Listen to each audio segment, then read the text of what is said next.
with that being said, I have one here. It was brought to my attention by Victor Carnero on Twitter. He sent it to me via DM. So I think Victor may or may not be a patron.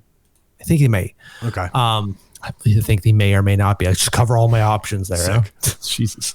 Anyway, so Victor sends me this article saying the Sabres can make an offer that New York can't refuse. So they, being the Sabres, can move up from their 9th overall pick to the 1st overall pick. Oh, no.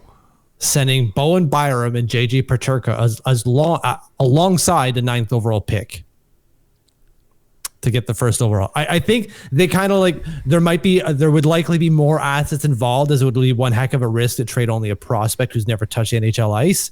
So the framework would be Bowen Byram and JJ Peterka. Fine players, but get the hell out of here. What are we talking about? This is dumb. I like JJ Peterka, but not enough to move down 8 spots. And I know that there's a ton of talent there with Bynum. Bynum or Byram? I always... Byram. Yeah, I don't know why I always do that back and forth. But something still looks a little off there. I know he's a 4th overall pick from 2019. This would be the 3rd team that he's on by the time he's 24 years old. Mm-hmm. A little bit of a red flag, Mitch, for me. Yeah, can't do it in Colorado. Can't do it. 24 points, although also doesn't really play full seasons. Right, his first full season was last year. He scored 38 points. With all due respect, it was with Buffalo. I don't know, man. I'm not ready to sign up for that. When you give up what Schaefer could be by all arguments, right? I don't know what he's going to actually be, but by everyone's accounts, we've even heard the word generational, which is stupid. I hate that gets thrown around so much. But if that's the case, you're going to give that up for Bowen Byram? No, which is a project.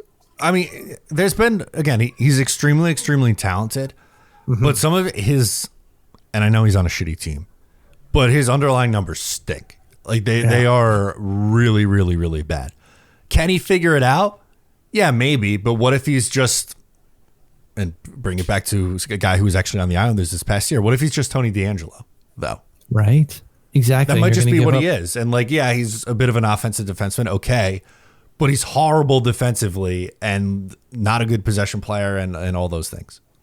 Right. And then you give up what Schaefer could be by all arguments. But you also have Peterka.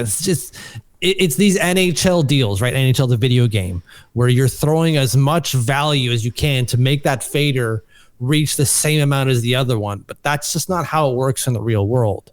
I love playing the video game, and I love making those trades because that's how it works out in the game. But when it comes to real life, no one is giving up the potential of a number 1 overall defenseman for pieces.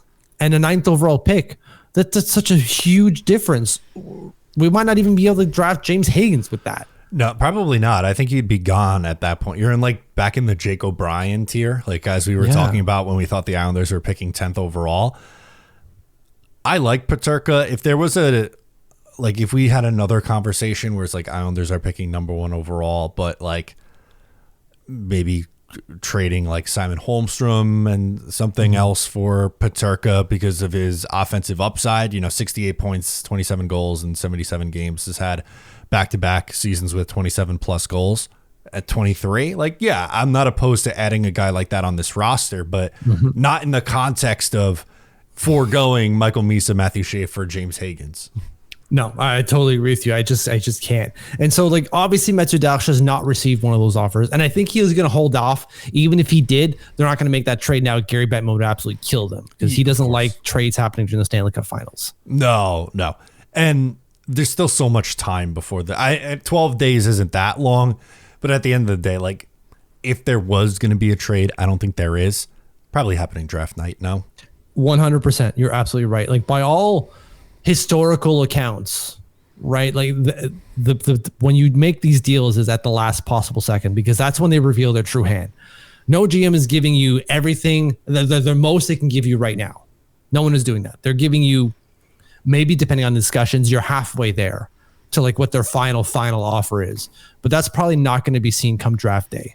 So you're right, or hours before the draft. And even then, I doubt anyone gives Metsudash exactly what he's looking for. There's no way. No. In 12 days, when we're live streaming about an hour earlier than what we're recording right now, I'm fairly confident in saying that we will be reacting to Matthew Schaefer's name being called for the New York Islanders.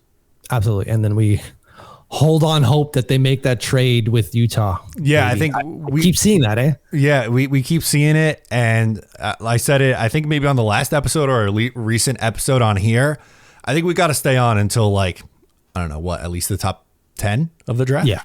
If you like that, make sure to subscribe to Up the Turnpike on Patreon for more exclusive New York Islanders content.